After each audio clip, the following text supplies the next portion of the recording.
কাৰ্বি আংলং জিলাৰ হৰ্ণবিলৰ বাকৰিত কাৰ্বি সাহিত্য সভা কাৰ্বি লামেট আমেৰ অধিৱেশনত উখল মাখল পৰিৱেশ একেদিনে 100খন গ্ৰন্থ উন্মোচন কৰা হয় সাহিত্য সভাত উপসভানেত্ৰী চাংপিকৰণ হানচেফিৰ গ্ৰন্থ উন্মোচনী সভাত অংশগ্ৰহণ পৰিষদীয় কাৰ্যকৰী সদস্য প্ৰভাত চন্দ্ৰ তাৱেৰ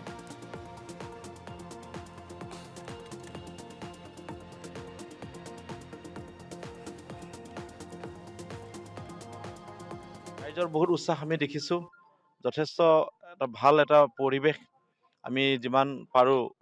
গঢ়িবলৈ আমি চেষ্টা কৰিছোঁ আটাইতকৈ ভাল কথা 100খনৰ অধিক কাৰ্বি কিতাপ উন্মোচন হ'ব এইটো মই ভাবোঁ আহি থকা নৱপ্ৰজন্মৰ কাৰণে বিভিন্ন সময়ত হাতপুথিৰ অভাৱ গ্ৰন্থৰ অভাৱৰ কাৰণে বহু কথা আমাৰ কাৰ্বি ভাষাটো ক'ৰবাত নহয় ক'ৰবাত এখোজ ক'ৰবাত হয়তো পাছুৱাই আছে মই ভাবোঁ 100খন ওপৰত যিটো গ্ৰন্থ উন্মোচন ইয়াত হ'ব এই 100খন গ্ৰন্থৰ দ্বাৰাই লেখক লেখিকাসকলৰ মনৰ অনুভৱ তেখেতসকলৰ ৰিচাৰ্চ কৰি গৱেষণা কৰি যিবোৰ কথা বিচাৰি পাইছে কাৰ্বি জাতিটোৰ ভাষাটোৰ প্ৰতি সেইখিনি কথাই নিশ্চয় আহি থকা প্ৰজন্মই এই পাঠকসকলে পঢ়ি নিশ্চয় আগুৱাই যাবলৈ পাৰিব বা এই ভাষাটো জীয়াই ৰাখিব পাৰিব বা বিশ্ব দৰবাৰত এই ভাষাটো প্ৰতিষ্ঠা কৰিবলৈ কাৰণে সহজ হ'ব 1966 চনতে চাগে কাৰ্বি সাহিত্য সভা আৰম্ভ হৈছিল বুলি আমি বিশেষ জানিব পাৰিলোঁ লংকাম তেৰণ ডাঙৰীয়া সভাপতি আৰু সাধাৰণ সম্পাদক আমাৰ পদ্মশ্ৰী ৰংমং তেৰাং ডাঙৰীয়াৰ তেওঁলোকৰ দুইজনৰ উদ্যোগত আমাৰ কাৰ্বি সাহিত্য সভাৰ জন্ম হৈছিল 1966 চনত তেতিয়াৰ পৰা আজিৰ তাৰিখত যদি ক'বলৈ গ'লে বহুত ওপৰত বহু আগলৈ হৈ গৈছে বিশেষকৈ সাহিত্য সাহিত্য পৰিষদৰ আমাৰ কাৰ্বি আংলং জিলাৰ হৰ্ণবিলৰ বাকৰিত কাৰ্বি সাহিত্য সভা কাৰ্বি লামেট আমেৰ অধিৱেশনত উখল মাখল পৰিৱেশ একেদিনে 100খন গ্ৰন্থ উন্মোচন কৰা হয় সাহিত্য সভাত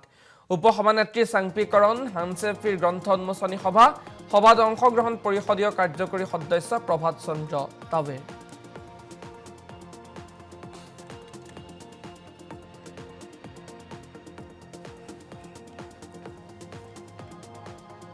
ৰাইজৰ বহুত উৎসাহ আমি দেখিছোঁ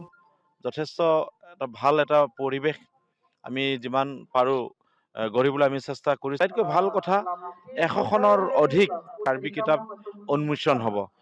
এইটো মই ভাবোঁ আহি থকা নৱপ্ৰজন্মৰ কাৰণে বিভিন্ন সময়ত হাতপুথিৰ অভাৱ গ্ৰন্থৰ অভাৱৰ কাৰণে বহু কথা আমাৰ কাৰ্বি ভাষাটো ক'ৰবাত নহয় ক'ৰবাত এখোজ ক'ৰবাত হয়তো পাছুৱাই আছে মই ভাবোঁ 100খন ওপৰত যিটো গ্ৰন্থ উন্মোচন ইয়াত হ'ব এই 100খন গ্ৰন্থৰ দ্বাৰাই লেখক লেখিকাসকলৰ মনৰ অনুভৱ তেখেতসকলৰ ৰিচাৰ্চ কৰি গৱেষণা কৰি যিবোৰ কথা বিচাৰি পাইছে কাৰ্বি জাতিটোৰ ভাষাটোৰ প্ৰতি সেইখিনি কথাই নিশ্চয় আহি থকা প্ৰজন্মই এই পাঠকসকলে পঢ়ি নিশ্চয় আগুৱাই যাবলৈ পাৰিব বা এই ভাষাটো জীয়াই ৰাখিব পাৰিব বা বিশ্ব দৰবাৰত এই ভাষাটো প্ৰতিষ্ঠা কৰিবলৈ কাৰণে সহজ হ'ব 1966 চনতে চাগে কাৰ্বি সাহিত্য সভা আৰম্ভ হৈছিল বুলি আমি বিশেষ জানিব পাৰিলোঁ লংকাম তেৰণ ডাঙৰীয়া সভাপতি আৰু সাধাৰণ সম্পাদক আমাৰ পদ্মশ্ৰী ৰংমং তেৰাং ডাঙৰীয়াৰ তেওঁলোকৰ দুইজনৰ উদ্যোগত আমাৰ কাৰ্বি সাহিত্য সভাৰ জন্ম হৈছিল 1966 চনত তেতিয়াৰ পৰা আজিৰ তাৰিখত যদি ক'বলৈ গ'লে বহুত ওপৰত বহু আগলৈ হৈ গৈছে বিশেষকৈ সাহিত্য সাহিত্য পৰিষদৰ